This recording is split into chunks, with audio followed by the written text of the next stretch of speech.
tardes a todos y muchas gracias por estar aquí en Amigos de la India. Hoy jueves 3 de diciembre del 2015. Hoy vamos a hacer la 11ª sesión del curso El alma, la cualidad de la vida. Hay que decir que ha tenido buena acogida y la idea es continuar el año que viene con el curso. De hecho, lo tenemos programado hasta diciembre del año que viene, pero se verá sobre la marcha si lo completamos el año o no lo completamos.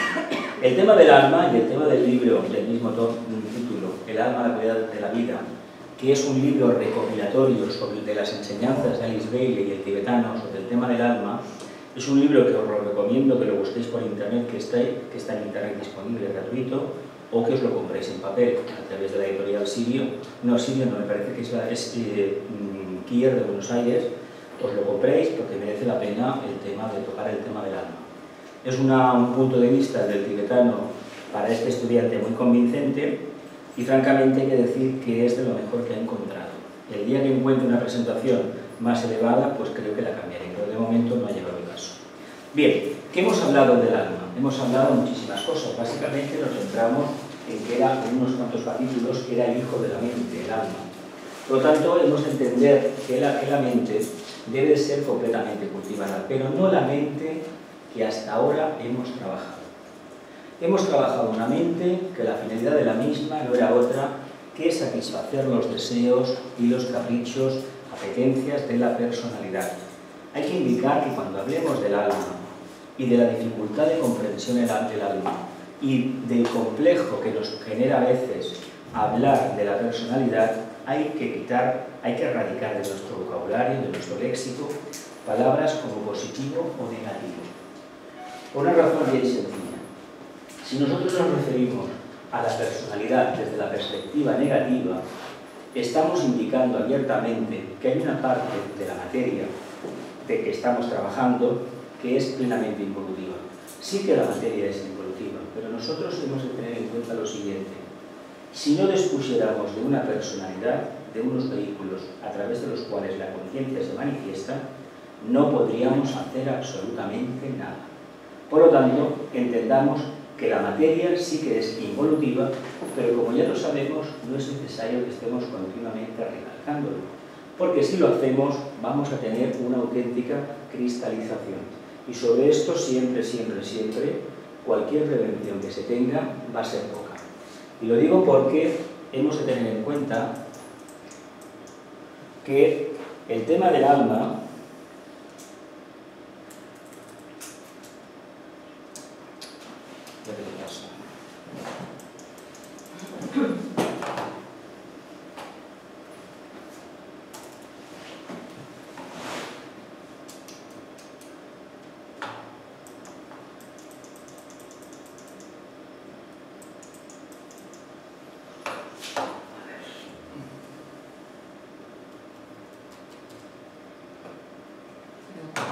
se ha bloqueado. Sí. Se ha bloqueado. Ahora.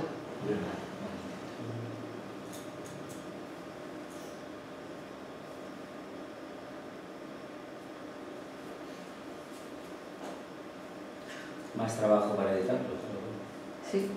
¿Quieres que luego lo pare? No, deja de joder. Da igual.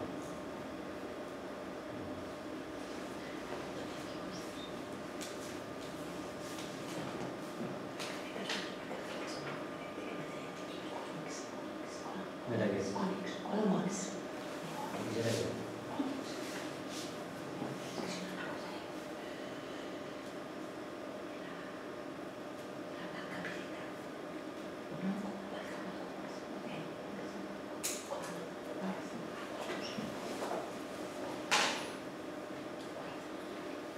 han avanzado las páginas, pero no han salido.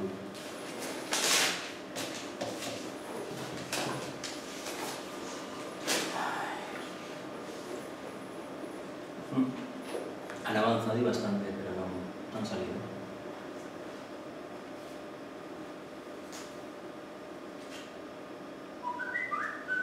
Móviles para todos.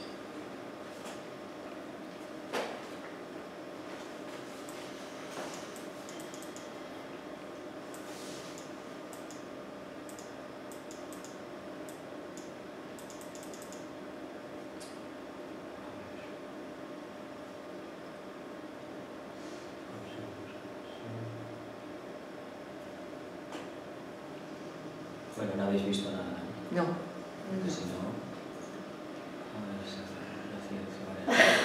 Sí que he visto una cosa. Quitar posa.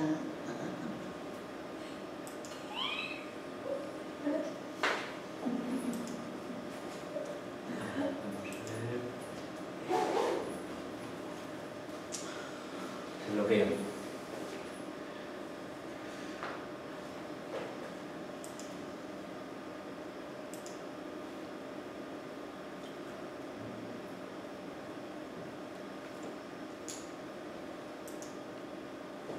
Bien.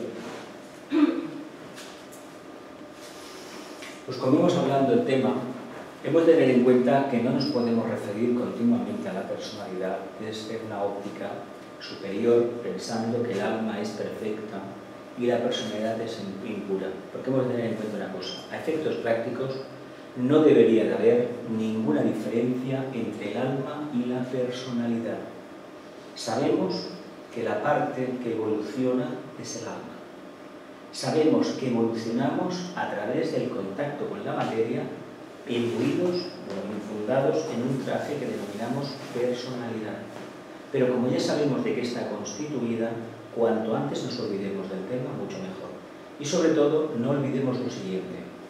Para trabajar el tema del alma, como hemos insistido en anteriores clases, hemos de entender que la lucha o la guerra o el conflicto o la disonancia o la desarmonía que lleva aparejado estar encarnado, lo hemos de vivenciar de la manera más armoniosa posible. Aquí, una dosis de jarabe de cuarto rayo nos viene a todos muy bien. No renunciar nunca al conflicto de la forma, pero entender que quien evoluciona no es la forma, es la conciencia. Pero la conciencia evoluciona gracias a que está revestida de forma y a su vez permite que la forma se transmute y se convierta al final en evolutiva, no involutiva. Continuamos. Vamos a hablar del tema de la conciencia. Hasta ahora hemos dicho muchísimas cosas. Es fruto del pensamiento, es fruto de la reflexión, es fruto del contacto con la vida directa, es fruto del trabajo diario, es fruto del acercamiento interno, es fruto de la reflexión, y vamos a insistir otro poco más en el tema de la reflexión. Si no podemos reflexionar sobre el tema del alma, va a ser difícil que adquiramos esa capacidad, esa libertad para establecer un diálogo desde la perspectiva del alma. Nosotros actuando como si realmente fuéramos ese alma que es capaz de reconocer a su reflejo y es capaz de interactuar con el resto de almas. Esto que parece tan complicado a primera vista, en el fondo es una experiencia que todos hemos tenido. Si estudiamos, si reflexionamos, si analizamos y si sintetizamos, todas estas acciones nos van a ayudar a asimilar mejor el término de alma. Pero ¿por qué no hacemos esto y preferimos leer un tratado complicadísimo de una enjundia extraordinaria, pero que en el fondo no es más que la aportación de otro discípulo? A lo mejor de un avatar, a lo mejor de un mensajero de Vishnu, a lo mejor de un maestro de la jerarquía, de un destacado discípulo, etcétera, etcétera. Pero tiene un pequeño problema. Por muy elevado que sea ese estudio, esa fuente, no es nuestra. Por lo tanto, si nosotros cogemos esa fuente y la aceptamos como propia, el problema añadido es que nos supondrá una cristalización. Porque hemos cogido parte de un egregor que está construido por otro. La palabra egregor no significa negativo, significa creación. Una creación hecha con materia mental, en este caso. Y eso nos puede ayudar a nosotros siempre y cuando interactuemos de manera correcta. ¿Qué significa aquí correcta? Pues que lo analicemos, lo reflexionemos, lo sinteticemos e interactuemos, porque interactuando con esa materia es como realmente el alma se va a ensanchar. ¿Qué trabajamos para desarrollar el alma? La mente, el pensamiento superior, que no está abocado al mundo del desarrollo de los apetitos de la personalidad, sino del engrandecimiento del alma. ¿Cómo podemos contactar con el alma?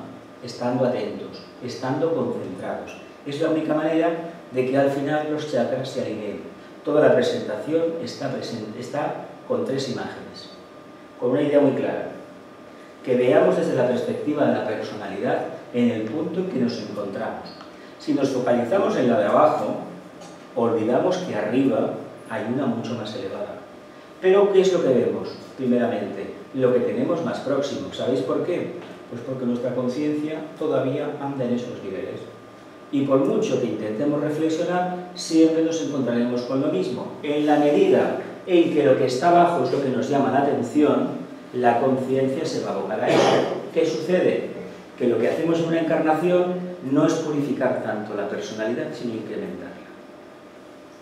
Si fuéramos capaces, en lugar de mirar hacia abajo, que nos da seguridad, levantar la vista hacia arriba, hacia la verdadera luz de la conciencia, estaríamos mirando la imagen de ese chakra, supuestamente chakra, que tenemos arriba.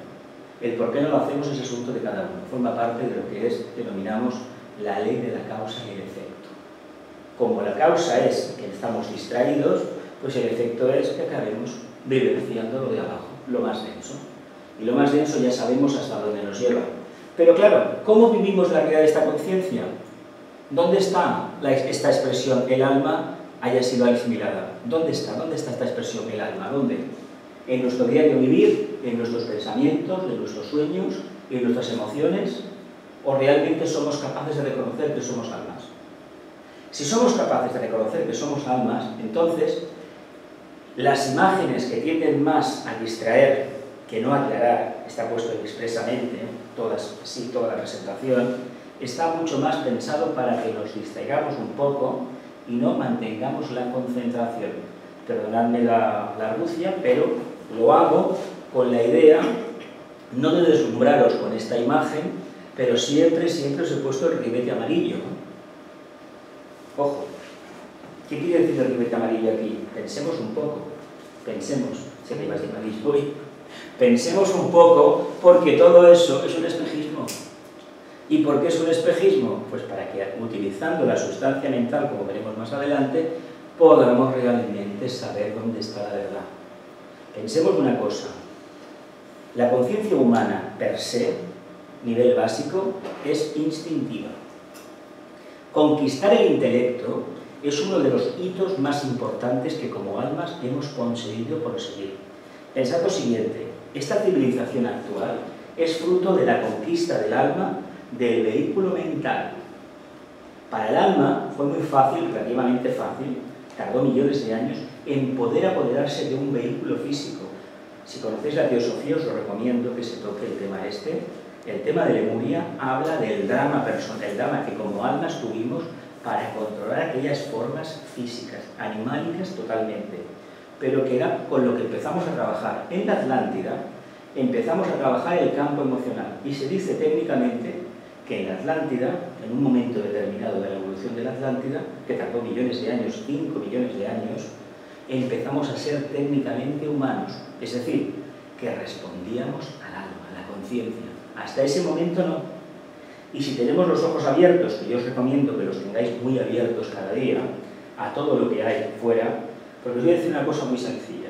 Podéis aprender más teniendo un poco de información del alma, yendo en el metro, en el autobús, o estando tomando un café en una cafetería y observando atentamente, que no leyéndote 5 horas la doctrina secreta. ¿Sabéis por qué? Porque vuestra conciencia está interactuando. El bagaje que tenéis interno, fruto de vuestra propia reflexión, no de los conocimientos adquiridos de otros, sino de vuestra propia reflexión, os van a permitir interactuar con las conciencias que están alrededor, aunque no os dirijáis ni la mirada ni la palabra, y vais a captar el nivel que tienen. ¿No os dais cuenta la diversidad de niveles evolutivos que tenemos alrededor? Mirad, con un poco de práctica se desarrolla una cualidad muy importante: el timbre de la voz. Yo he aprendido a lo largo de los años a valorar a la gente por cómo me suena su voz, cómo me resuena internamente. Y sabéis que hay voces que francamente dan una tranquilidad, una paz, una seguridad tremenda. Y otras que dices, no, esto no es. Hay gente que es el rostro, la figura, la mirada, los ojos. Hay que saberlos interpretar. Se dice que la cara es el espejo del alma. Pero cuidado, porque los ojos son las ventanas. Y lo que hemos de mirar es lo profundo. Y si queremos mirar lo profundo, que sepamos que los demás también van a mirar lo profundo de nosotros. Por lo tanto, seamos un verdadero espejo, algo pulcro y maravilloso, porque pueden ver en nosotros algo que no nos va a gustar, que lo vean. Y nosotros hacer lo mismo con los demás. Pero para eso hemos de tener la vista arriba de todo. no fijarnos en los detalles nimios, sino que ver la grandeza. Hay mucha gente que tiene la tendencia, cuando se habla de un personaje de la historia, muy conocido, alguno muy conocido, sacar el sí, pero era esto. Bueno, ¿y qué? ¿Vamos a perder la creación, la creatividad de un alma que haya cambiado una parte de la humanidad por detalles nimios? Todo el mundo tenía una forma, todo el mundo tenía una personalidad. Y la personalidad a veces reflejaba todas aquellas frustraciones que como alma no había conseguido transmutar. Pero por una cosita así, una nimiedad, no podemos juzgar ni mucho menos el trabajo de muchísimos discípulos que nos han precedido. Y en el futuro y en el presente va a ser exactamente lo mismo. Por lo tanto, tratemos el tema del alma con familiaridad. Ya no es una teoría, es una realidad de conciencia. Nueva conciencia basada precisamente en la captación intuitiva, la comprensión intuitiva del eterno ahora. ¿Cómo lo vamos a conseguir eso? Pues haciendo el tránsito del instinto al intelecto y muy especialmente del intelecto a la intuición. Si seguimos el camino del estudio esotérico, que hay que hacerlo evidentemente, llegará un momento en que vamos a tener una barrera tan grande delante que nos vamos a creer lo que se habla del mito de Acuario, el alquimista, el sabio, el gurú que está en su torre de marfil, en su castillo, ha subido una etapa de conciencia y ahí se queda, porque claro, es incapaz de compartir con los demás. No puede contextualizar lo que ha estudiado con el resto que le rodea, porque francamente el resto no lo entiende. El problema del acuariano, sabéis que él capta, intuye una realidad de conciencia y la puñetera desgracia le dice que lo que hay alrededor, pues que no. Pues por eso el arquetipo de Hércules dice, no, te vas a los establos de Augías, mira dónde lo manda. Lo manda precisamente abajo, que baje de Capricornio, de la montaña maravillosa, baje abajo y en el medio ambiente manifieste ese equilibrio y esa potestad que tiene de ver la luz. ¿Cómo lo va a manifestar? ¿Dando lecciones de la luz? No. Sabiendo estar. Allí donde esté, el equilibrio alcanzado va a posibilitar que los egregores que hay alrededor, negativos en este caso, que vienen de la más remota antigüedad, los pueda disolver en la medida de su posibilidad espiritual, en la medida en que la ley del karma, de la justa retribución, le permita. Pero tengamos en cuenta que eso lo va a hacer sin ponerse ninguna medalla. El primer requisito, que lo pongo en una de las diapositivas al final, es el olvido de uno mismo. Si no hay olvido de uno mismo, no hay verdadero servicio. Y aquí hay que insistir en un tema que siempre os digo. Nosotros no trabajamos para contactar con el alma, para engrandecer la vanidad de la personalidad, ni mucho menos, sino que es para levantar la conciencia del grupo. Y os voy a decir más, en la medida que aboquemos todo lo que se aprende o lo que se haya podido aprender en este curso del alma, de la cualidad de la vida y las posteriores lecciones, si lo aplicamos al grupo, el alma se va a ensanchar y vamos a captar la realidad de conciencia del grupo. Pensemos siempre en el grupo y no en el yo separado, porque el yo separado nos ha traído a la actual tesitura y ya sabemos hacia dónde nos ha traído y el resultado lo conocemos todo, por lo tanto hay que transmutar. Y ahora las aportaciones del maestro, que no tienen desperdicio como de costumbre. Habla, en el remoto pasado de la historia, sugerido por los símbolos y las Biblias del mundo, tuvo lugar el primer acercamiento, importante. Cuando Dios se ocupó del hombre, ocurrió algo que bajo la acción y la voluntad del Dios creador, Dios trascendente, afectó al hombre primitivo, el cual se convirtió en un alma viviente. El famoso Dios trascendente. ¿Recordáis cuando hablamos de esto del esoterismo, el Dios inmanente, el Dios trascendente? Bueno. ¿Qué os sugiere el párrafo? Cuando Dios se ocupó del Dios creador, el Dios trascendente, afectó al hombre primitivo, el cual se convirtió en un alma viviente. Se está refiriendo al gran misterio de la tercera raza raíz, la Lemuria, cuando como humanos nos individualizamos con la chispa divina procedente de los señores de la llama, procedente del corazón del sol, procedente de la propia evolución humana planificada en la mente del logos planetario y del logos solar.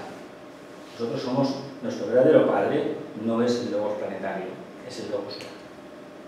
Pero ese está muy lejos, lo vemos cada día ahí. Y al otro lo vemos a través de su cuerpo físico, que es el planeta. Pero él está muy lejos de nosotros, básicamente porque nosotros estamos a espaldas de él, le damos la espalda. Porque si le hubiéramos enfrentado la cara, no tendríamos la casa tan sucia y tan alterada y tan desordenada. La tendríamos en perfecto orden. Pero como no sabemos lo que es el orden, solamente sabemos aprovecharnos de las circunstancias y barrer para nuestro patio, pues evidentemente hay un desorden mundial, pero nos corresponde a nosotros cambiarlo. Siempre, siempre la perspectiva del beneficio del grupo, no de la parte. Estos frutos, que son la individualización de la humanidad, eso es una verdadera conquista del logos, una verdadera conquista de nosotros como mónadas, poder tener una conciencia dentro de un cuerpo animal, pero completamente individualizada. Individualizada, estamos más individualizados ahora que hace 20 millones de años, hay que decirlo claro. Pero fijaos lo que nos queda, hemos recorrido 18 millones de años o 20, tanto da un millón arriba que un millón abajo. Pero fijaos que para poder sustanciar esos frutos de la creación ha tenido que pasar todo este periodo. Por lo tanto, ¿por qué nos preocupa tanto lo que nos sucede en esta encarnación, en el día a día? ¿Por qué? ¿Hemos perdido la perspectiva interna? Aquí hay que insistir en un tema que no debe de ser nunca dogma de fe, el tema de la ley de la justa retribución y muy específicamente lo que es la ley de la reencarnación, que es otra oportunidad, básicamente. Si perdemos de vista esa idea de la reencarnación, la vida diaria, la vida de esta encarnación aquí y ahora puede ser totalmente frustrante. ¿Por qué creéis que hay tanta gente que está como está?